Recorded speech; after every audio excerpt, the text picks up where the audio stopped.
2 October Gandhi जयन्तीखौ लोब्बा लाखिनानै बीर जोहोलाव क'अपारेटिभ ससाइटिनि हेफाजाबजों जारागुरि गोजौसिन फरायसालिनि गेलेग्रा फोथाराव सानसेयारि आइजो फुटबल बादायलायनाय मोनसे हाबाफारि लानाय जादों।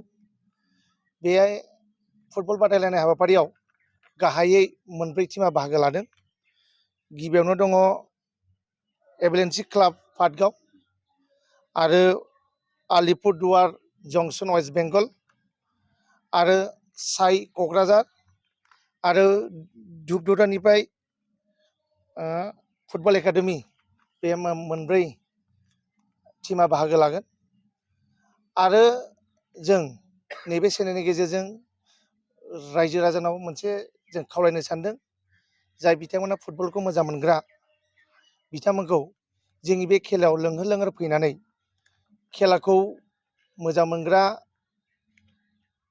एबा गेलेग्रा बिथांमोनखौ थुलुंगा होनो थाखाय जों बे चेनेलजों जों गुरै खावलायनाय जाबाय। बेसेन गैयालासे नायनो हागोन। बे खेलायाव जोंना जेबो टिकेटनि जेबो माबा गैया, जों फ्रियै बे खेलाखौ जोङो हगारनाय जादों। जोंनि उद्देश्यना जादों बे ओनसोलाव जोंनि आइजोफ्राबो जाहाथे बे खेलाखौ नुनानै आरो फैबाय थानाय समाव जाहाथे जोङो बे ओनसोलनि फुटबलखौ मोजां मोनग्रा आरो गेलेग्रा साफ्रोमबो जाहाथे इनकारेज जानो हायो, बेनो जोंनि मेन उद्देश्य। बान्था हिसाबै जोङो ट्रफिजों लोगोसे जोङो प्राइज मानि होनाय जादों। फार्स्ट प्राइजआनो जादों जोंना 15,000 आरो सेकेन्ड प्राइजआ जादों 10,000। आलासि हिसाबै जोंनि central U P P L दोलोनि गाहाय नेहाथारि राजु नार्जारि फैगोन आरो बेजों लोगोसे जोंनि गसाइगाव बिधान सभानि MLA जिरन बसुमतारी बिथांमोना बे खेलायाव बाहागो लागोन। बेसेबां बाजिनिफ्राय जागायगोन? बे खेलाखौ जोंना सानजौफुनि 12 बाजिनिफ्राय जोङो खेलाखौ जों जागायगोन। बिनि सिगांनो फैयोबा मोजां जागोन, मानो होनबा जोंनि बे फोथारा जोंनो थानो थाखाय एबा जिरायनो थाखाय बारा सुबिदा गैया।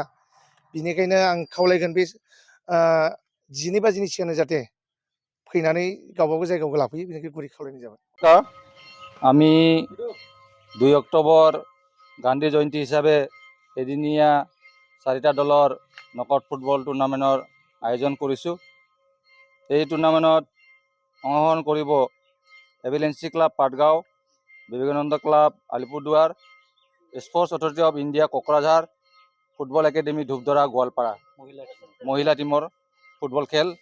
এই হেতুকে সমূহ ফুটবল প্ৰেমী ৰাইজক আমাৰ খেলত যদি যোগদান দিয়ে, এইটো আমি আশা কৰি মানে চবকে, আৰু আমাৰ গাঁৱৰ এই ফুটবল খেলখন চাই ভৱিষ্যত যিবিলাক আমাৰ সৰু সৰু কণমানিহঁতে আছে, এই খেলখন চাই যদি সিহঁতৰ মনত এটা জাগ্ৰত আহে যে আমিও ভৱিষ্যতে এনেকুৱা খেলুৱৈ হ'ম, এইটো আমি আশাৰে আমি ফুটবল খেলখন চলাবলৈ টিকেট একো নাই।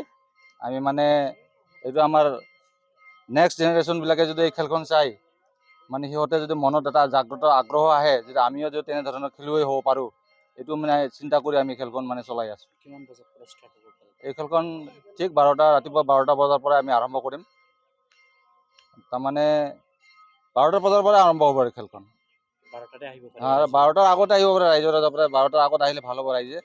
মানে 12টাৰ আগত আমাৰ এই বাগৰুম্বা ডেন্স এটা কালচাৰেল, আমাৰ বড়ো কালচাৰেল ডেন্সৰো আয়োজন কৰা হৈছে। এইবিলাক চাই কাৰণে আধা ঘণ্টা সময় কটাব পাৰিব। আৰু জাগাও আমাৰ বহুত সংকীৰ্ণ, চাৰিওফালে স্কুল আছে, যাৰ কাৰণে 12টাৰ আগত আহিলে নিজ নিজ ঠাইবিলাকে যদি ধুনীয়াকৈ ল'ব পাৰে ৰাইজৰ ৰাজা। আলহী হিচাপে আমাৰ এই 28 নঙৰ আহিব, MLA সাহেব আহিব। তাৰপিছত আমাৰ এই ৰাজু নাৰ্জাৰী ছাৰ UPPL আমাৰ জেনেৰেল ছেক্ৰেটাৰী তেখেতে আহিব। আৰু আমাৰ কালচাৰেলৰ প্ৰগ্ৰাম আমি সন্ধিয়া অলপ সৰুকৈ এটা প্ৰগ্ৰাম ৰাখিছোঁ।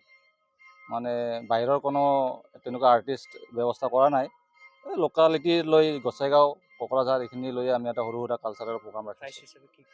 প্ৰাইজত ট্ৰফি থাকিব, ইয়াৰ লগতে উইনাৰ টিমৰ কাৰণে 15,000 আৰু যিনে মানে হেৰিব ৰানাৰ্ছ আপৰ কাৰণে 10,000 ৰখা হৈছে। डिजिटेल बड' निउसनिफ्राय गासैखौबो खुलुमनाय आरो बरायनाय बावहरनाय जाबाय। मदद आरो हेफाजाबनि नोजोरजों नोंथांमोननि सेराव दं डिजिटेल बड' निउस वेब पर्टेल। सुखु दुखुनि समाव खैदां खैफोदनि समाव नोंथांमोननि राव जानानै ओंखारबोगोन डिजिटेल बड' निउज खौरां दैथाय हरनो आरो जोंजों थोंजोङै फोनांजाबनो थाखाय जानबुं नं 6901559919 उदां आरो सैथो खौरां फोसावनायनि थांखिजों नोंथांमोननि सेराव दं डिजिटेल बड' निउज।